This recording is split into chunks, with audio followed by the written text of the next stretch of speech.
Troisième et dernier jour donc de l'élection présidentielle russe qui commence selon l'armée sous une pluie de 35 attaques de drones ukrainiens repoussées depuis le début de la matinée. 63 millions de personnes ont déjà participé malgré ce climat délétère.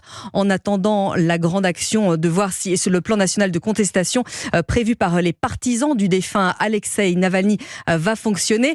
Nicolas Tenev va d'ailleurs nous expliquer dans un instant de quoi il s'agit. Mais là, nous allons devant l'ambassade de Russie dans le 16e arrondissement retrouver Geoffrey Branger. Bonjour Geoffrey.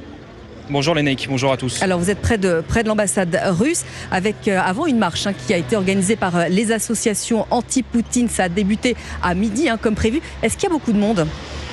Eh bien, je suis arrivé ici vers 11h, il y avait un peu de monde, mais rien de comparable à ce qu'il se passe depuis maintenant 45 minutes. Un peu avant midi, des centaines de Russes sont arrivés ici devant l'ambassade. Malgré la pluie, il y a désormais une file d'attente très importante qui s'étend sur plusieurs centaines de mètres. Tout se passe dans le calme pour l'instant, mais la plupart des Russes, comme Paulina, sont extrêmement déterminés à montrer leur opposition à Vladimir Poutine.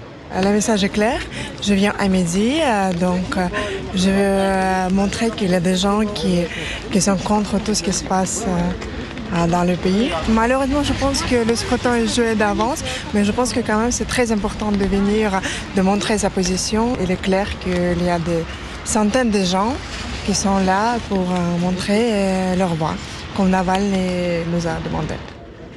Il est impossible de manifester librement en Russie. C'est pourquoi cette opération Midi contre Poutine a été organisée pour que les Russes prennent le moins de risques en s'affichant contre le pouvoir. Cet après-midi, une marche s'élancera de la place de Colombie jusqu'au Trocadéro. L'occasion pour ces Russes de France de montrer une fois de plus leur désaccord avec le Kremlin et s'afficher à nouveau contre la guerre en Ukraine. Merci Geoffrey Branger en direct donc depuis l'ambassade russe dans le 16e arrondissement de Paris.